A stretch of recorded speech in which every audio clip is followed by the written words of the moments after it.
Spare change usually just buys you a bad coffee. For Maeve, $3.42 bought her the undivided attention of the city's most dangerous man. She thought she was just helping a confused old man in a fluorescent-lit grocery checkout line. She didn't know the crumpled bills she handed the cashier would flag her face on a private, underworld surveillance network. Some good deeds go unpunished. Others drag you straight into the dark. Fluorescent lights hummed a dying yellow tune overhead. It was a miserable sound, the kind that drilled right into the base of your skull if you stood under it long enough. Maeve shifted her weight from her left foot to her right, staring blankly at the tabloid magazines lining the checkout aisle. Her boots were damp. November rain had a nasty habit of finding the cheap seams in fake leather.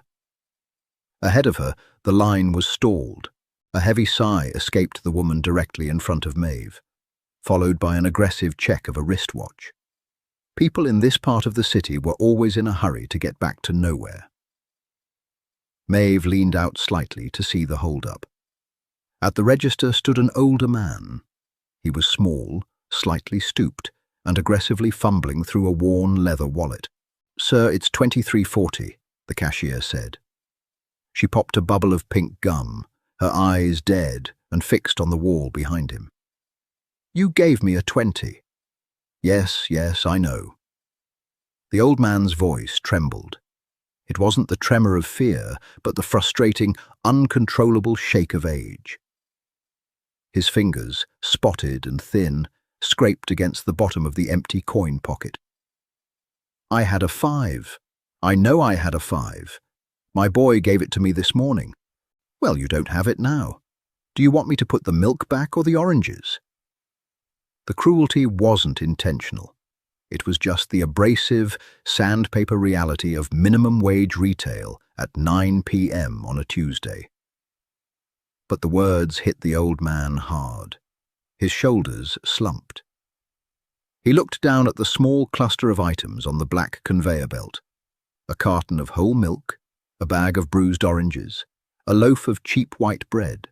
"No, I need the milk," he mumbled, his hands dropping to his sides. He looked entirely lost. Maeve watched his face. There was a profound, suffocating embarrassment in his pale blue eyes. It was a look she knew intimately. It was the look her mother used to get when the card declined at the pharmacy. It was the crushing weight of public inadequacy. She didn't have money to burn. Her checking account currently boasted a laughable 2-digit balance, and her rent was due in 3 days. But she couldn't stand the smell of sour patience radiating from the line anymore, and she couldn't watch this man shrink under the cashier's flat stare. Maeve stepped out of her place in line.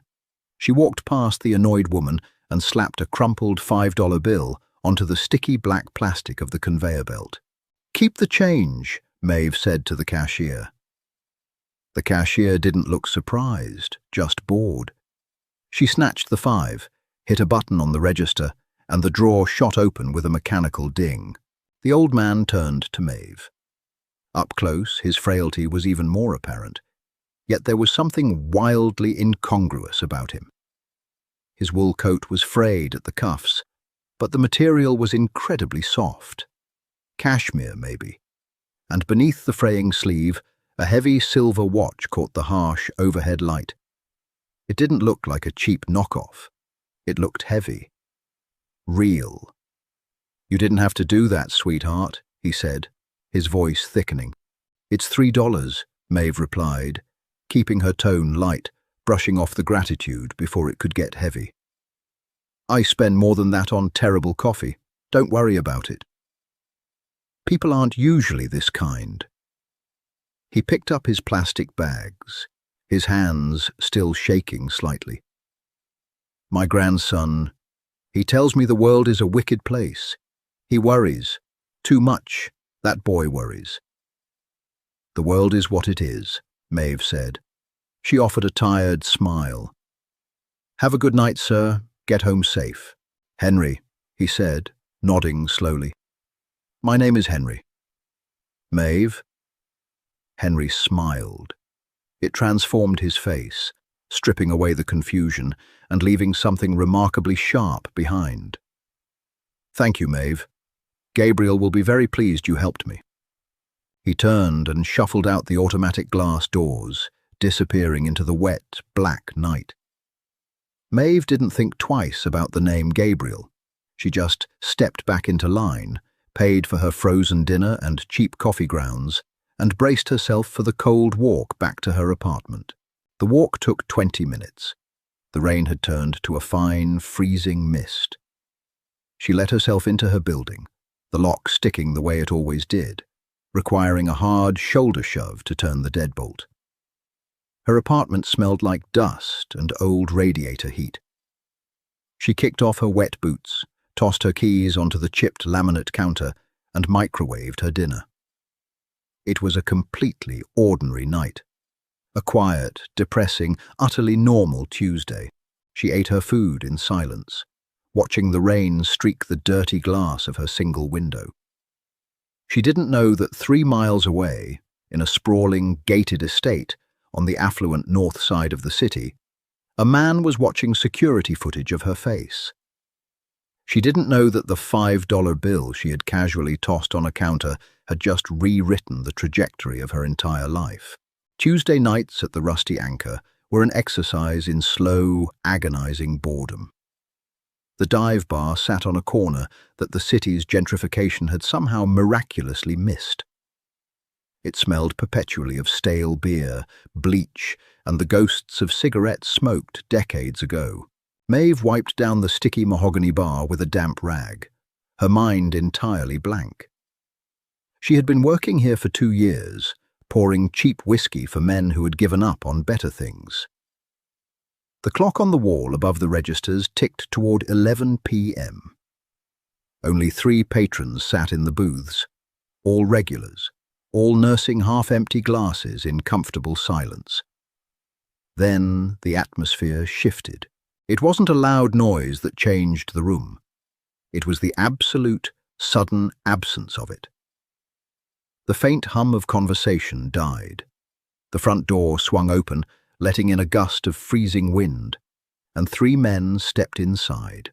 They didn't belong here. They wore dark, tailored overcoats that probably cost more than the bar's liquor license. They moved with a terrifying, synchronized grace, fanning out slightly as they assessed the room. 2 of them were built like freight trains, their eyes cold and scanning. The 3rd man walked between them. He was taller, leaner, and possessed a quiet, dense gravity that pulled the air right out of the room. He didn't look like a thug. He looked like an executive, except for the brutal, flat emptiness in his dark eyes. His hair was jet black, cut short and sharp. He unbuttoned his overcoat slowly, revealing a charcoal suit underneath. Maeve stopped wiping the bar. The rag grew cold in her hand. Her instincts, honed by years of living in bad neighborhoods, screamed at her to find a back door. This wasn't a robbery. Robbers were jumpy, loud, and desperate. These men were comfortable. They owned the space the second they crossed the threshold. The man in the center walked directly toward the bar. He pulled out a stool, the hinges squealing in protest under the sudden weight, and sat down opposite Maeve. "Can I help you?" Maeve asked. She hated how steady her voice sounded. It felt like a lie. Her heart was hammering against her ribs. The man looked at her. He really looked at her. He studied her face, taking in the cheap uniform shirt, the tired bags under her eyes, the rigid way she held her shoulders. "Maeve," he said. It wasn't a question. His voice was a low, rough baritone. It sounded like gravel grinding against steel. "Do I know you?" "No," he said simply. He rested his hands on the bar. He wore no rings, but there was a faint, jagged scar crossing the back of his left hand. "My name is Gabriel Rossi." The name hit the room like a physical blow. One of the regulars in the back booth suddenly stood up, dropped a 20 on the table, and practically sprinted for the door, keeping his head down. Gabriel's guards didn't even flinch. Maeve recognized the name. You didn't live in this city without knowing the Rossi family. They owned the shipping yards. They owned the unions. They owned a significant portion of the politicians. They were old money, built on old blood. "What can I get you, Mr. Rossi?" Maeve asked, forcing herself to maintain eye contact. "We only have 2 beers on tap, and I doubt you drink rail whiskey." Gabriel didn't smile. "I'm not here for a drink." He reached into the inner pocket of his suit jacket. Maeve tensed, half expecting a weapon. Instead, he pulled out a thick, sealed white envelope and slid it across the sticky mahogany until it rested inches from her hand. "My grandfather," Gabriel said quietly, "has vascular dementia. It comes and goes. Some days he's perfectly sharp. Other days he thinks it's 1985, and he needs to walk down to the corner store to buy milk for my father. The grocery store. The old man in the frayed coat. Henry." Maeve stared at the envelope. "He slipped his security detail yesterday evening," Gabriel continued, his voice tightening slightly. It was the first crack in his stone facade. "He walked 12 blocks in the rain. We were tearing the neighborhood apart looking for him. By the time we tracked his watch's GPS, he was already walking back." Gabriel leaned forward. The scent of cold air, expensive cedar cologne, and something faintly metallic washed over her. "My men pulled the security footage from the grocery store. I saw what happened. I saw the cashier humiliate him, and I saw you." "I just paid for his milk," Maeve said, her voice dry. "It was $3. It's not a big deal." "It is a big deal," Gabriel corrected sharply. "In my world, nobody does something for nothing. People exploit weakness. They don't cover a stranger's grocery bill out of the goodness of their hearts, especially not people who look like they need the $5 more than he did." Maeve felt a flash of hot, defensive anger burn through her fear. "Excuse me? You're working in a failing bar. Your shoes are falling apart, and you walk home to a subsidized apartment," Gabriel listed off with clinical precision. "You need money." He tapped the envelope. "There is $20,000 in there. Cash. It's a thank you. Take it." Maeve looked at the thick, white envelope. $20,000. It would clear her debts. It would fix her life. It was sitting right there. She looked up from the envelope to Gabriel Rossi's flat, expecting eyes. He thought he had her figured out. He thought everyone had a price, and he had just met hers. Maeve reached out. She didn't pick up the envelope. Instead, she placed 2 fingers on top of it and slid it firmly back across the bar until it hit Gabriel's hand. "I don't want your money," Maeve said. Her voice was quiet, but it held no tremble now. Gabriel frowned. The slight narrowing of his eyes was the most dangerous thing she had seen all night. "Excuse me." "It was $3, Maeve repeated, picking up her damp rag. "I did it because I wanted to go home, and he was holding up the line. I don't need a reward, and I definitely don't want to owe a favor to a guy like you. So, take your envelope, Mr. Rossi, and have a good night." Gabriel stared at her. The silence stretched, thick and suffocating. The 2 guards by the door shifted, their hands dropping subtly toward their waistbands. Gabriel raised a hand, a sharp, minimal gesture that froze his men instantly. He looked down at the rejected envelope, then back up at Maeve. Slowly, an unfamiliar expression crossed his face. It wasn't anger, it was curiosity. "You don't want to owe me," Gabriel repeated softly, testing the words on his tongue. "No." He picked up the envelope and slipped it back into his jacket. He didn't break eye contact. "All right, Maeve," Gabriel said, standing up. The stool didn't squeal this time. "I won't force you to take it, but I don't like unpaid debts, and I certainly don't like leaving loose ends." He turned and walked toward the door. His men opened it before he reached it. The freezing wind whipped through the bar once more, and then they were gone, swallowed by the night. Maeve stood frozen behind the bar, her hands shaking so hard she had to grip the wood to steady herself. She had just rejected $20,000 from a mafia boss. She thought she was being smart. She thought she was cutting the tie. She was wrong. She had just tied the knot. Paranoia is a quiet disease. It doesn't scream. It whispers. It makes you check the deadbolt 3 times instead of 2. It makes you memorize the license plates of the cars parked on your street.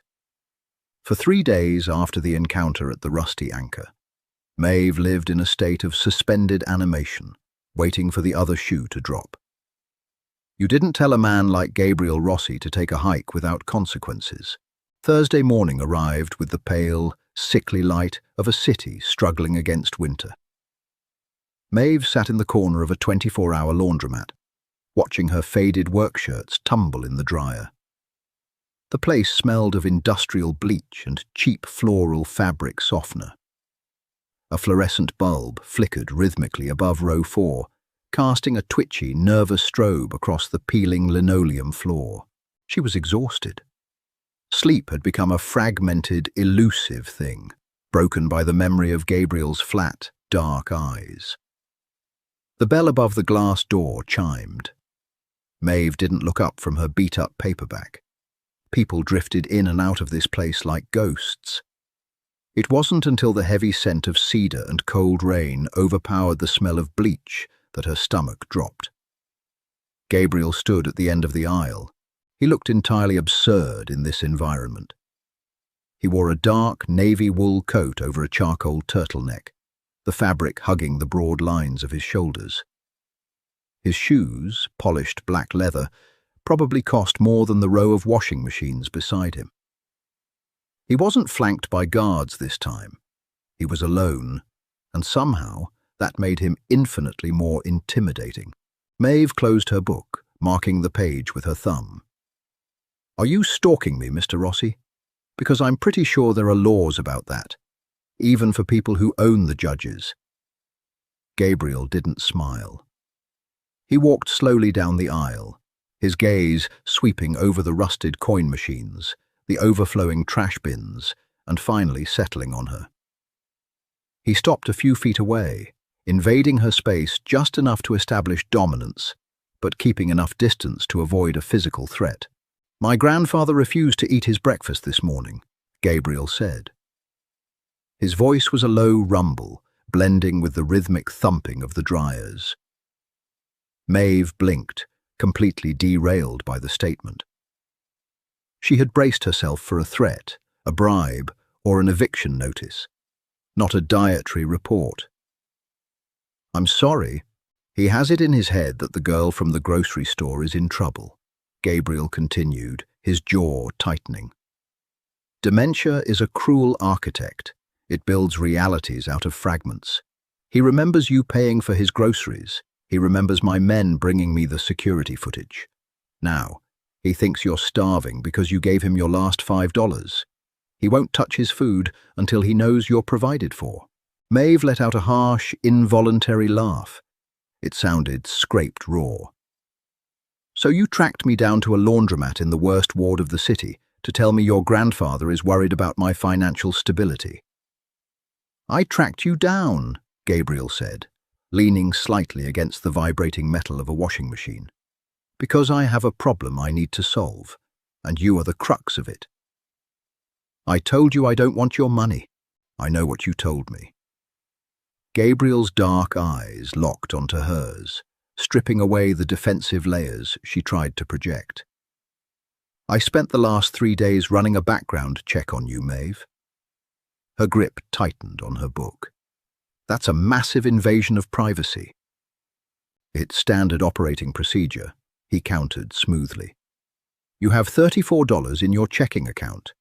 You're 2 months behind on your heating bill. Your mother died of ovarian cancer 3 years ago, leaving you drowning in medical debt that you are slowly, painfully trying to chip away at by pouring cheap liquor for alcoholics. The words felt like physical blows. He was laying out the pathetic, fragile anatomy of her life for them both to examine under the harsh laundromat lights. A flush of hot humiliation crept up Maeve's neck. "Stop," she said, her voice shaking slightly. "I am simply stating facts. You are drowning." Gabriel reached into his coat pocket. He didn't pull out an envelope this time. He pulled out a small, heavy piece of cardstock. "I don't like owing debts. In my family, an unpaid debt is a vulnerability. It implies a lack of control. You did something for my blood. Now, I have to balance the ledger." He stepped forward and placed the card on top of her paperback. It was a business card, matte black, thick, with a single phone number printed in embossed silver ink. "I won't hand you cash. I see it insults your pride," Gabriel said, his tone shifting. It was less commanding now, threading with something dangerously close to respect. "But I own 3 legitimate restaurants downtown, the kind where a bottle of wine costs more than your monthly rent. I need a front-of-house manager for the one on 5th. The pay is triple what you make at the bar, with full health benefits." Maeve stared at the black card. It felt heavy, like a lead weight pressing into her hand. This wasn't charity. This was a calculated, strategic move. It was employment, but it was employment under his shadow. "Why?" Maeve asked, looking up. "Why go through all this trouble for a stranger?" "Because Henry asked me to," Gabriel replied instantly. But there was a hesitation in his eyes, a brief flicker of something unsettled. "And because I have never met someone who looks at a lifeline and spits in the face of the man throwing it. Call the number, or don't. But if you don't, Henry starves, and I will have to find a much less polite way to balance my ledger." He didn't wait for her answer. Gabriel turned and walked out, the bell chiming a cheerful goodbye as he vanished back into the grey city, leaving Maeve alone with the rhythmic thud of the dryer and a choice she never asked for. Fear has a specific metallic taste. It floods the back of your throat right before the adrenaline hits. Maeve knew the taste intimately. She tasted it now, choking on the damp, freezing air of the alleyway behind the rusty anchor. It had been 4 days since the laundromat. The black business card burned a hole in her coat pocket. She hadn't called the number. She had stubbornly clung to her miserable independence, pouring drinks and ignoring the creeping dread that she was making a catastrophic mistake. Tonight, the mistake caught up with her. She was dragging a heavy plastic garbage bag toward the rusted dumpster when the shadows near the brick wall detached themselves. 2 men. They didn't have the tailored, lethal elegance of Gabriel's security detail. They were rough, erratic, and smelled of stale sweat and cheap meth. "Look at this," the taller one rasped, stepping into the dim yellow pool of the security light. He held a switchblade. The blade caught the light, a wicked, slender sliver of silver.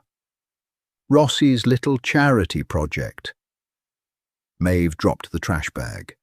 It hit the wet pavement with a heavy thud. She took a slow step backward, her eyes darting toward the back door of the bar. It was closed. Solid steel. No handle on the outside. "I don't know what you're talking about," Maeve said. "Keep the voice steady. Keep the eyes moving. Find a weapon, a broken bottle, a loose brick. Anything." "Don't play dumb, sweetheart," the shorter man giggled. It was a terrible, wet sound. "Word on the street is the Ice King himself sent his personal guard to check on a dive bar waitress. Rossi doesn't do favors. He doesn't have friends, which means you're either a liability or you're a weakness. We figure we can use a weakness." They were moving in, cutting off her escape route to the street. Maeve's breath hitched in her chest. Rejecting Gabriel's money hadn't severed her ties to him. It had painted a massive, glowing target on her back. In the underworld ecosystem, any anomaly was exploited. She was the anomaly. The tall man lunged, grabbing the collar of her cheap winter coat. Maeve screamed, throwing her weight backward and driving her knee up sharply. She caught him in the thigh. He grunted, his grip slipping, but he retaliated with a vicious backhand that caught her across the cheekbone. The force of the blow sent Maeve crashing into the metal side of the dumpster. Pain exploded behind her eyes, brilliant and blinding. She tasted blood. The man raised the switchblade, stepping over her. "Stupid bitch. Now we do this the hard way." He never finished the sentence. From the mouth of the alley, a shape moved with terrifying velocity. There was no shout, no warning, just the sickening wet crunch of bones snapping under immense pressure. Maeve blinked through the stars, exploding in her vision. The tall man was on the ground. He wasn't moving. His arm was bent at an impossible, grotesque angle. Standing over him was Gabriel Rossi. He didn't look like the tailored executive from the laundromat. He looked like violence incarnate. His overcoat was open, his posture coiled and brutal. The shorter man froze, his eyes widening in pure, unadulterated terror as he recognized the man who had just shattered his partner. "Mr. Rossi," the man stammered, raising his hands, dropping his own knife. "We didn't know. We thought she was just—" Gabriel didn't speak. He stepped over the unconscious body on the ground, grabbed the second man by the throat, and slammed him backward into the brick wall. The impact knocked the breath from the man's lungs in a sharp hiss. Maeve pushed herself up against the dumpster, clutching her throbbing cheek. She watched, paralyzed, as Gabriel squeezed. The muscles in his back corded tight beneath his suit. The man's legs kicked frantically, his hands tearing uselessly at Gabriel's iron grip. Gabriel's face was an absolute void. There was no anger, no pleasure, just the clinical application of lethal force. "Gabriel, stop!" Maeve's voice was a ragged whisper. She wasn't even sure he heard her over the rain and the desperate gasps of the dying man. But he did. Gabriel froze. Slowly, methodically, he opened his hand. The man collapsed to the wet pavement, gasping violently, clutching his bruised throat. "If you ever look at her again," Gabriel said, his voice entirely devoid of inflection, "I will peel the skin from your face while you watch. Run." The man scrambled backward on his hands and knees, scrambling over his unconscious partner, before bolting into the dark street like a hunted animal. Silence descended on the alley, heavy and suffocating. Gabriel turned to face Maeve. His chest was heaving slightly. He reached into his coat and pulled out a pristine white handkerchief. He stepped toward her. Maeve flinched, pressing herself harder against the cold metal of the dumpster. Gabriel stopped, a muscle feathered in his jaw. He looked at her cowering from him, looked at the blood swelling on her cheek, and then looked down at his own hands. For a fractured second, the mafia boss vanished, replaced by a man looking at a disaster he couldn't buy his way out of. "You didn't call the number," Gabriel said quietly. "Would it have stopped them?" Maeve shot back, her voice shaking with adrenaline and pain. "They didn't want me, Gabriel. They wanted you. I'm just the bait." "I know." He closed the distance between them slowly, telegraphing his movements. He gently pressed the handkerchief against the cut on her cheekbone. His touch was jarringly soft. "That is why you are coming with me." "I'm not going anywhere with you." "Your stubbornness is going to get you killed, Maeve," Gabriel said, his dark eyes locking onto hers. "You stepped into my world the second you paid for that milk. I tried to pay you off. You refused. I tried to employ you. You refused. You left me no clean options. He grabbed her hand, ignoring her resistance, and pulled her gently but firmly away from the dumpster. So now, Gabriel said, the gravel in his voice hardening into concrete, we do it my way. You belong to the Rossi family now, for your own protection. Money doesn't just buy comfort, it buys silence. The heavy armoured doors of Gabriel's SUV sealed shut with a soft, vacuum-like click, instantly cutting off the sounds of the freezing rain and the distant sirens of the city. Inside the vehicle, the silence was absolute. Maeve sat rigid against the black leather seat, holding the bloody handkerchief to her face. Her cheekbone throbbed in time with her rapid heartbeat. She stared out the tinted window, watching the neon signs of her neighborhood blur into the sleet. Gabriel sat across from her, his posture straight, his eyes fixed on a tablet in his lap. He had just shattered a man's arm and nearly crushed another's windpipe, yet his breathing was entirely even. He looked like a man reviewing a quarterly earnings report. I have a shift at the bar tomorrow, Maeve said. Her voice sounded thin, swallowed by the spacious interior of the car. Gabriel didn't look up from his screen. I bought the bar 20 minutes ago. You no longer work there. The sheer, casual absurdity of the statement punched the air right out of her lungs. You bought a bar, at midnight, because I have a shift. The current owner had gambling debts. The transfer was highly motivated.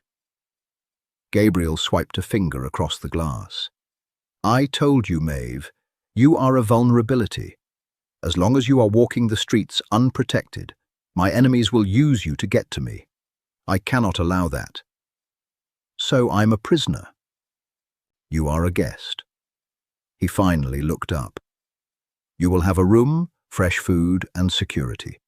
When the people who ordered that hit in the alley are identified and removed, you can go back to your life. Until then, you stay. They passed through the heavy iron gates of the Rossi estate 20 minutes later. The property sat on a sprawling cliffside, overlooking the dark, churning water of the bay. It was less a house and more a fortress built of grey stone and reinforced glass. Cameras tracked the vehicle's progress up the winding driveway. Inside, the estate was cavernous and cold. The floors were polished marble that echoed sharply under Maeve's cheap, wet boots. Everything smelled of lemon polish and sterile air conditioning. There were no photographs, no clutter, no signs that human beings actually lived here. It looked like a museum exhibit of immense wealth. A man in a white medical coat was waiting in the foyer. Gabriel gestured toward Maeve. Fix her face. No narcotics unless she asks for them. The doctor guided her to a brightly lit side room, sitting her down on a leather exam chair. He cleaned the cut on her cheek with cold efficiency, applied butterfly closures, and handed her an ice pack. He didn't ask her name. He didn't ask what happened. In this house, people clearly knew better than to ask questions. When she emerged, Gabriel was standing at the base of a sweeping dual staircase. He had shed the overcoat, leaving him in the dark turtleneck and suit trousers. Without a word, he led her up the stairs and down a long, dimly lit corridor. He opened a heavy oak door and stepped aside. The guest room was larger than Maeve's entire apartment. A massive king-sized bed dominated the space, flanked by floor-to-ceiling windows overlooking the rain-lashed bay. A fire was already crackling in a stone hearth. "Your clothes are wet," Gabriel noted, his eyes dropping briefly to her shivering frame. "There is a wardrobe in the dressing room. The tags are still on. Wear what you want. Tomorrow, someone will collect your personal effects from your apartment. I don't want your clothes. I want my own things." "Your apartment was compromised the moment those men cornered you," Gabriel replied, his tone hardening. "They know where you live. They know your routines. Going back there is suicide. Accept the reality of your situation, Maeve. It will make this much easier." "And what about Henry?" she shot back. "Does he know you drag women off the street to balance your ledgers?" A shadow passed over Gabriel's face. It was the first genuine crack in his composure since the alley. "My grandfather is asleep. He had a difficult day. You will not disturb him." "Right, because the great Gabriel Rossi can control everything except a dying man's memory." It was a cruel thing to say. Maeve knew it the moment the words left her mouth. She was angry, terrified, and lashing out at the only target available. Gabriel stepped fully into the room. The air pressure seemed to change, dropping 10 degrees. He walked slowly toward her, stopping only when the toes of his expensive shoes nearly touched her damp boots. He looked down at her. "I control what I must to keep my family alive," Gabriel said, his voice dropping to a dangerous, gravelly whisper. "I do terrible things to terrible people, so my grandfather can die in a warm bed instead of bleeding out in a warehouse. You think you understand my world because you pour drinks for losers and dodge muggers on your walk home. You know nothing." He turned on his heel. "Lock the door if it makes you feel better. The guards outside will ensure you aren't disturbed." The door clicked shut behind him. The lock engaged from the outside. Maeve stood alone in the center of the massive, beautiful room, the ice pack burning against her skin. She walked over to the window and looked out at the black water. She wasn't just a guest. She was a piece on a chessboard, completely at the mercy of a man who didn't know how to lose. 4 days in a fortress changes a person. The initial terror calcified into a dull, grinding frustration. The Rossi estate ran like a high-end military installation. Meals were delivered precisely at 8, 1, and 7. Maids materialized like ghosts to clean rooms and vanished just as quickly. The perimeter was patrolled by silent men in dark suits, carrying concealed weapons. Maeve refused to assimilate. She left the designer clothes hanging in the cedar-lined wardrobe, choosing instead to wash her cheap jeans and work shirt in the massive porcelain sink of her en-suite bathroom, hanging them over the heated towel racks to dry. She refused the trays of prime rib and seared scallops, walking down to the industrial kitchen at odd hours to make herself plain toast and black coffee. She was looking for friction. She needed to know the edges of her cage. It was Thursday morning, precisely 6 a.m. The kitchen was empty, entirely devoid of the bustling staff that usually arrived at 7. Maeve stood in her faded jeans, barefoot on the cold tile, waiting for the water in the kettle to boil. A shuffling sound broke the silence. Maeve turned. Standing in the archway was Henry. He looked significantly smaller than she remembered from the grocery store. He wore a heavy silk bathrobe, but his frame was drowning in it. His white hair was mussed, and his eyes held that terrible, glassy emptiness of a mind untethered from the present. "Maria," Henry called out, his voice frail and trembling. "Maria, the stove is cold. My father needs his coffee." Maria, not Gabriel. He was slipping backward by decades. Maeve didn't panic.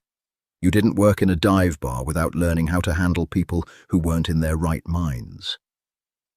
The strategy was always the same: agree, redirect, and anchor.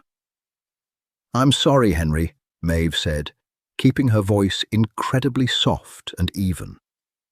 She stepped away from the kettle, keeping her hands visible. Maria stepped out for a moment. "I'm taking over the coffee." Henry blinked, staring at her. The confusion deepened, his brow furrowing. "You aren't Maria? Where is my coat? I need to go down to the docks, the shipment." He started to turn, his breathing growing shallow and panicked. "The boys at the dock, they won't unload without me. The docks are closed today due to the rain, Henry," Maeve lied smoothly, walking slowly toward him. She pulled out a heavy oak bar stool. The foreman called. Everyone went home. Why don't you sit down, and I'll bring you that coffee? He hesitated, looking toward the dark windows. The rain was, in fact, lashing against the glass. The physical evidence seemed to anchor him slightly. His shoulders dropped. Closed, he muttered. Closed. Good, my back hurts. He shuffled to the stool and sat down heavily. Maeve quickly fixed a mug of black coffee, adding 2 sugars just to give him something to taste, and slid it across the marble island. Henry wrapped his spotted hands around the warm ceramic. Thank you, sweetheart, he murmured. You're welcome. He doesn't know how to do it, you know, Henry said suddenly, staring into the black liquid. His voice shifted, sounding suddenly clearer, heavier. Who doesn't? Gabriel. Henry looked up, and for a fleeting second the fog cleared. The sharp, intelligent eyes of the patriarch returned. He knows how to build the walls. He knows how to shoot the wolves. But he doesn't know how to live inside the house. He thinks fear is the same thing as safety. Maeve went entirely still. The hairs on her arms stood up. Before she could answer, a shadow detached itself from the hallway. Gabriel stepped into the kitchen. He was fully dressed in a dark suit, his tie perfectly knotted. How long he had been standing there, watching her handle his grandfather, she had no idea. But his face was tight, his jaw clenched so hard, a muscle twitched near his ear. Grandpa, Gabriel said quietly, stepping forward. It's early. The doctor wants you resting until 8. Henry looked at Gabriel, the brief window of lucidity slamming shut. The old man smiled pleasantly. Good morning, son. This nice girl was just telling me the docks are closed. They are, Gabriel agreed smoothly, his eyes flicking to Maeve. There was a complex weight in his gaze, something caught between gratitude and intense irritation. Let's get you back upstairs. The floors down here are cold. He helped the old man up, his large hands incredibly gentle on Henry's fragile shoulders. As they reached the archway, Gabriel stopped and looked back at Maeve. My office. Tonight at 10, Gabriel commanded softly. We need to talk. The day dragged by. When the grandfather clock in the hallway chimed 10, Maeve pushed open the heavy mahogany doors of Gabriel's office. The room smelled of old leather, expensive scotch and wood smoke. Gabriel was sitting behind a massive desk, pouring amber liquid into 2 crystal glasses. He didn't look up as she entered. He just pushed one glass across the polished wood. I don't drink while I'm working, Maeve said, staying near the door. You aren't working, and neither am I. Gabriel picked up his glass, taking a slow sip. He looked exhausted. The brutal, untouchable armor was entirely gone, leaving behind a man who looked like he carried the weight of a crumbling empire. You handled him well this morning, Gabriel said, staring at the amber liquid. Better than the nurses. They panic when he forgets the year. They try to correct him. It just makes him agitated. You don't fight a current, Maeve said simply, walking closer to the desk, but refusing to sit. You swim parallel to it until you find a place to stand. My mother had rough days toward the end. The meds scrambled her. You learn how to navigate the delusion. Gabriel looked up at her. He studied the fading bruise on her cheek, the stubborn set of her jaw, the cheap clothes she stubbornly continued to wear. I owe you an apology, he said. The words sounded foreign in his mouth, as if he hadn't used them in a decade. I brought you here and treated you like a liability to be managed. I assumed you were fragile. I'm not fragile. I'm poor. There's a massive difference. Gabriel let out a short, quiet breath that might have been a laugh. Yes, there is. He set his glass down. The men in the alley were contractors. Hired by a rival family looking to probe my defenses. They are dead now. The threat is neutralized. Maeve's stomach dropped. The casual admission of murder chilled the room. So I can go. You can, Gabriel agreed slowly, his dark eyes locking onto hers. I will have a car take you back. I will buy you a new apartment. I will clear your debts. The ledger will be balanced. He was offering her exactly what she wanted. Freedom, independence, a clean break. But as Maeve looked at the man behind the desk, she remembered the way he had gently guided his confused grandfather out of the kitchen. She remembered the desperate, lonely look in Henry's eyes. She remembered Gabriel's quiet admission. I control what I must to keep my family alive. She didn't reach for the glass. She didn't turn toward the door. And who makes Henry his coffee tomorrow? Maeve asked. Gabriel's hand tightened around the edge of his desk. The silence between them stretched, thick and dangerous, shifting the ground entirely beneath their feet. Gabriel did not answer immediately. He sat perfectly still behind the massive mahogany desk, the amber liquid in his glass catching the dim light of the desk lamp. His dark eyes searched her face, looking for the trap.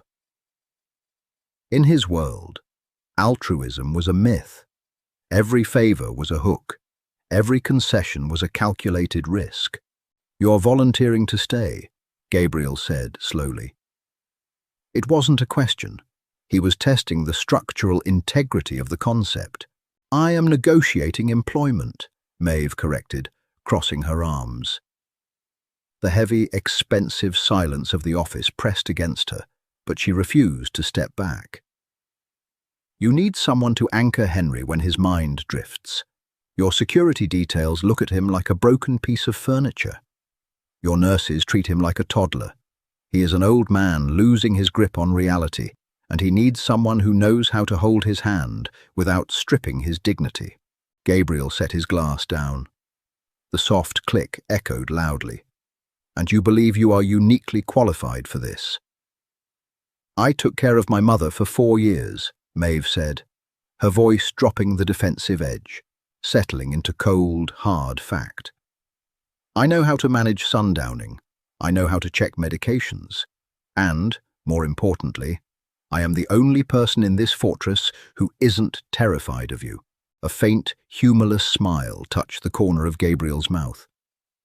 It was a micro-expression, gone before it fully registered.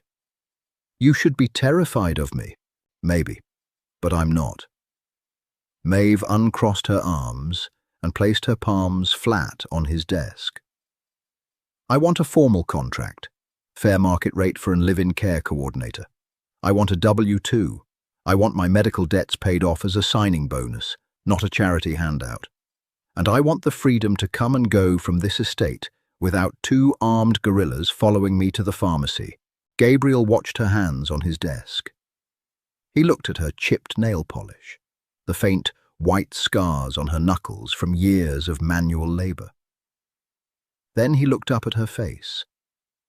The guerrillas stay, Gabriel countered smoothly.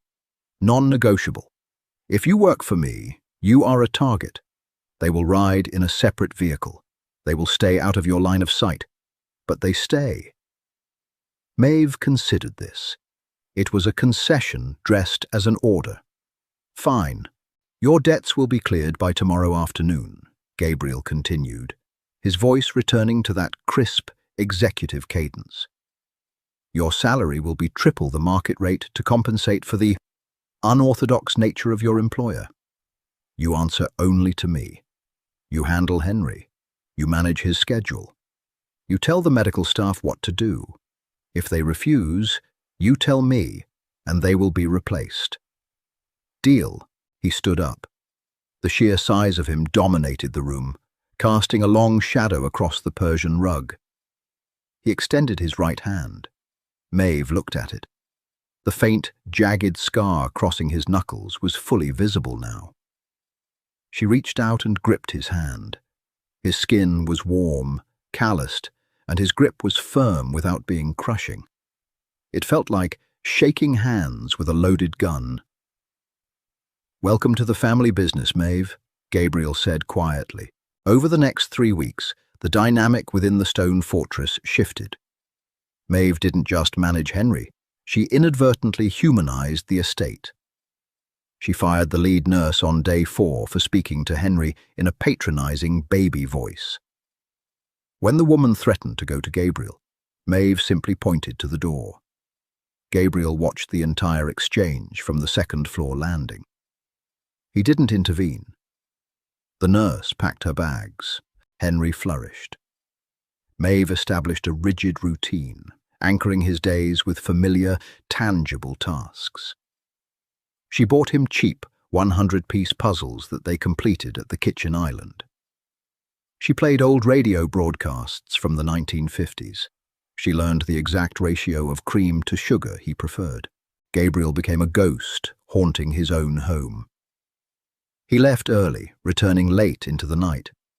Maeve caught glimpses of him, a dark figure standing by the window in the study, the smell of expensive cedar cologne lingering in the hallways, the quiet murmur of tense phone calls echoing from behind closed doors. They rarely spoke, but the silence between them was no longer hostile. It was observant. One evening, Maeve was sitting on the floor of the library, stitching a torn seam in Henry's favorite cashmere coat. The fire was burning low. The heavy double doors opened, and Gabriel stepped inside. He looked exhausted. His tie was loose, his collar unbuttoned, and a faint smear of dried blood stained the cuff of his white shirt. He didn't acknowledge the blood. Maeve didn't ask. Gabriel walked to the heavy leather armchair opposite her and collapsed into it. He closed his eyes, resting his head against the high back. "He ate a full dinner tonight," Maeve said quietly, biting off the end of her thread. "Roast chicken. He remembered your father's birthday." "Good," Gabriel murmured. His voice was thick with fatigue. "Thank you." Maeve looked at the blood on his cuff.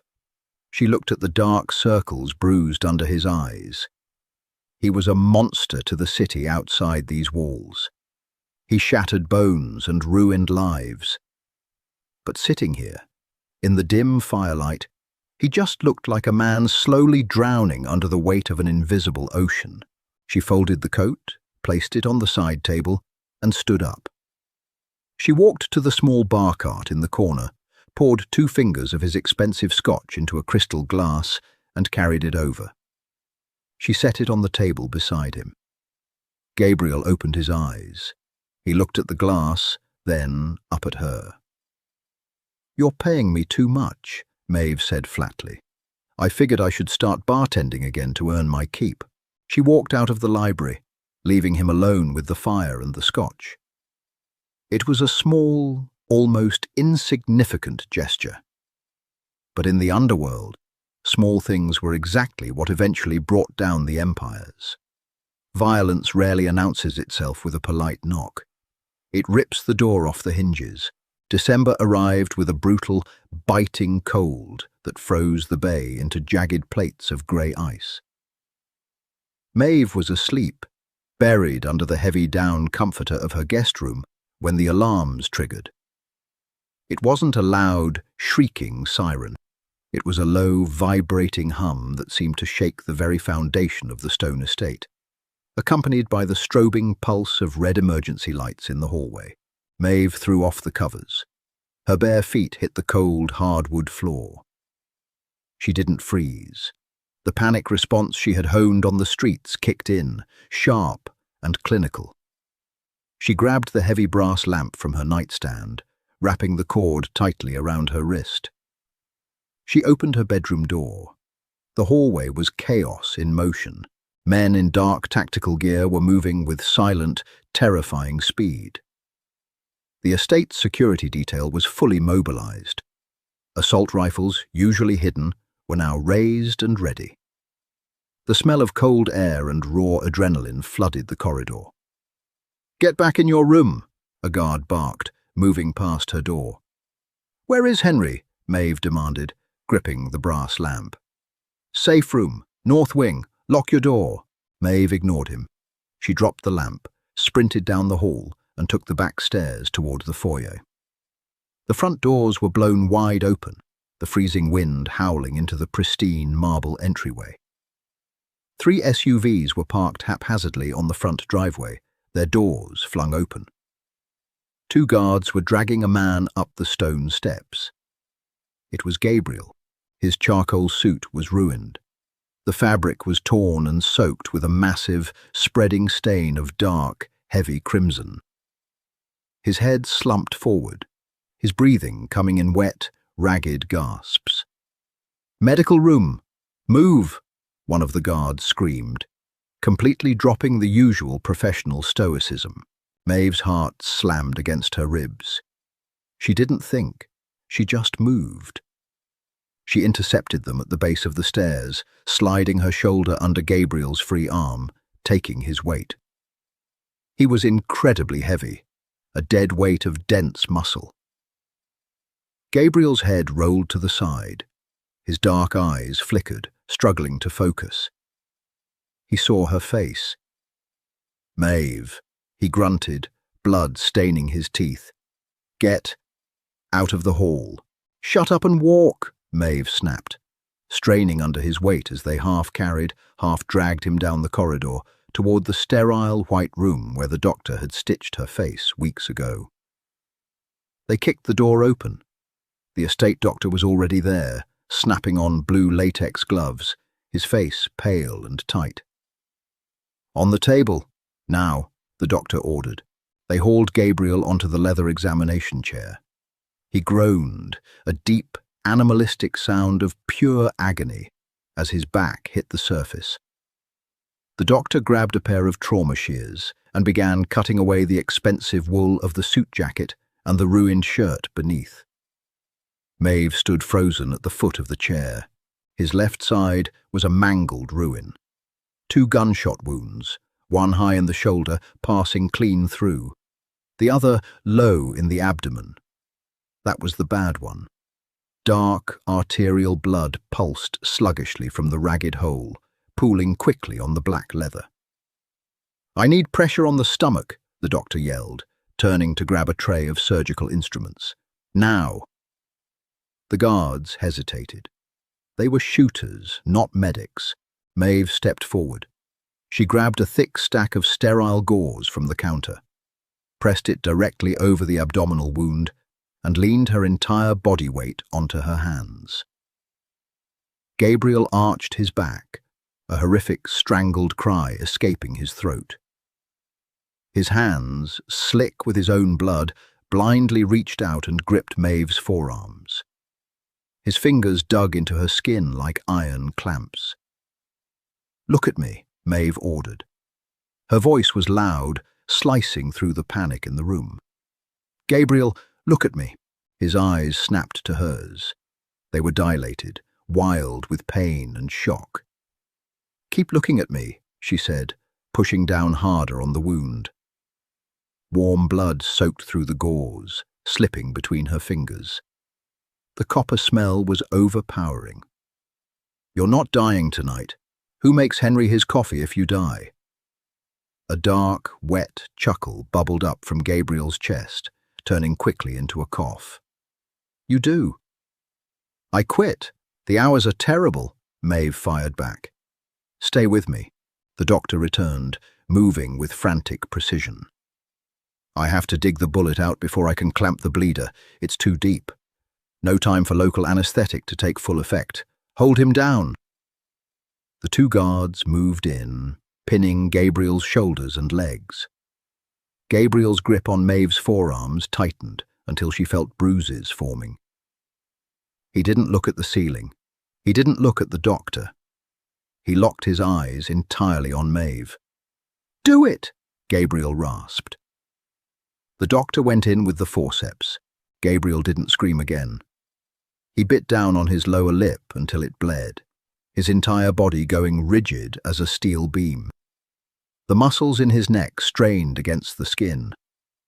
Maeve held the pressure, her hands coated in his blood, refusing to break eye contact. She anchored him, just as she anchored Henry. Minutes stretched into an eternity. The only sounds were the sickening wet slick of metal in tissue, the harsh, ragged breathing of the men in the room, and the howling wind outside. "Got it?" the doctor finally breathed, dropping a deformed lump of lead into a metal kidney dish with a sharp clink. "Clamping the artery. Bleeding is slowing. He's going to make it." Gabriel's head fell back against the leather. His eyes fluttered shut. His grip on Maeve's arms slowly loosened, his hands falling limply to his sides. He was out. Maeve stepped back. The doctor took over, packing and stitching the wound. She walked over to the stainless steel sink in the corner. She turned the faucet on, the water running cold. She stared down at her hands.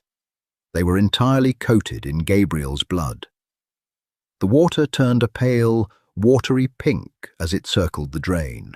She had thought her job was to protect an old man from a ruthless world. As she scrubbed the blood from under her fingernails, the cynical, cold reality settled into her bones. She wasn't just an employee anymore. She was neck-deep in the violence.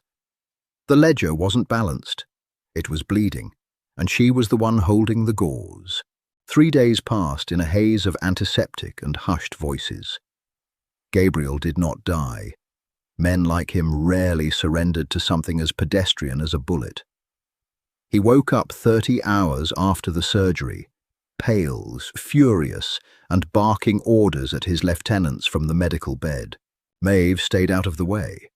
She kept Henry occupied in the sunroom, playing endless games of gin rummy and lying through her teeth about Gabriel's absence. She told the old man his grandson was in Chicago, finalizing a shipping contract. Henry accepted the lie with a gentle nod, his mind comfortably wrapped in the wool of the fiction. On the 4th night, the estate finally fell quiet. The lieutenants went home. The extra security shifted to the perimeter. Maeve walked into the medical room holding a glass of ice water. The machines hummed a low, steady rhythm. Gabriel was awake. He was sitting up slightly, propped against rigid white pillows, the heavy bandages thick beneath his unbuttoned shirt. He looked like a ruin, but the flat, dangerous intensity in his eyes remained entirely intact. He tracked her movement as she crossed the room and set the glass on the metal tray beside him. "You lied to Henry," Gabriel said. His voice was a rasp, stripped of its usual smooth bass. "I protected him," Maeve corrected, pulling up a plastic chair and sitting down. She didn't flinch under his stare. "There's a difference, and you owe me for the dry cleaning. Your blood ruined my favorite shirt." Gabriel looked away, staring at the blank white wall opposite his bed. For a long time, the only sound was the mechanical click of the IV drip. The silence wasn't hostile. It was heavy with the things they hadn't said since she stood over him, holding his artery shut. "The men who hit the house," Gabriel started, his voice dropping into a dangerous register, "were a splinter faction of the Costa Syndicate. They thought I was distracted. They thought bringing a civilian into the house made me soft." "Did it?" Gabriel turned his head slowly. He looked at her, really looked at her. He took in the cheap jeans, the tired posture, the sheer, stubborn grit that kept her rooted in a chair beside a man who brought death to his own doorstep. "No," Gabriel said quietly. "It made me careless. I assumed my walls were high enough to keep the wolves out. I forgot that wolves don't climb walls. They wait for the gate to open." He reached out. His movements were stiff, his muscles screaming against the stitches. He picked up a manila folder resting on the edge of his mattress and tossed it onto Maeve's lap. "What is this?" she asked. "Passports. A new identity. A bank account routed through a shell corporation in Zurich with enough money to disappear permanently." Gabriel leaned back, closing his eyes, the effort costing him visibly. The Costa faction is gone. I spent the last 3 days ensuring every man involved in the raid was buried in the foundation of the new South Side development. But there will be others. There always are. You saw the reality of my life 4 nights ago, Maeve. It isn't a game. It is a slaughterhouse. Maeve opened the folder. The documents were flawless. The bank statement showed a figure with too many zeros for her brain to comfortably process. It was the ultimate payout. She could leave this stone fortress, leave the blood, leave the crushing gravity of Gabriel Rossi. She closed the folder. She didn't look at the money. "Does Henry know how to play gin rummy?" Maeve asked. Gabriel opened his eyes, a deep frown creasing his forehead. "What? Because he cheated twice this afternoon," Maeve said, leaning back in her chair. "He palmed a card. His dementia is real, but he uses it as a shield when he wants to win. He's sharp, Gabriel, and he knows you're hurt. He asked me why the hallway smelled like iodine. I had to tell him a guard cut his hand on broken glass." Gabriel stared at her, utterly derailed by the pivot. "Maeve, I am giving you the exit. I know what you're giving me." She tapped the folder. "It's a clean conscience for you. If I take this, you don't have to worry about my blood on your hands. You get to go back to being the untouchable king on the hill. But you're bleeding, Gabriel. Your grandfather is slipping away, and your empire is cracking at the edges." She stood up. She dropped the manila folder onto the metal tray, right next to the ice water. "I told you I negotiate my own terms," Maeve said, her voice dropping to a low, quiet hum of absolute certainty. "I don't run from a fight, and I don't abandon my debts. You brought me into this house to anchor your family. Now, you're stuck with me." Gabriel looked at the discarded folder, then up at Maeve. The cynical, brutal armor he wore for the world finally cracked, completely and irreparably. A slow, genuine smile touched his lips, a rare, terrifying thing that changed the entire landscape of his face. "You are a very stubborn woman," he murmured. "And you have terrible security," she shot back. "Drink your water, boss. You look like hell." Maeve turned and walked toward the door. She didn't look back. She didn't need to. The ledger was finally closed. They didn't owe each other money or favors or duty. They owed each other survival. And in the dark, sprawling underworld of the city, that was a bond thicker than blood. What a wild ride. From a crumpled $3 bill to holding her own inside a ruthless mafia empire, Maeve proved that true power isn't about the money you possess. It's about the fear you refuse to show. If you loved this gritty, slow-burn dive into the dark and dangerous world of Gabriel and Maeve, make sure to smash that like button and share this story with your friends.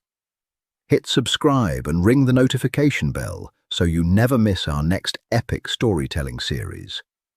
Drop a comment below. Would you have walked away with the Zurich money? See you next time.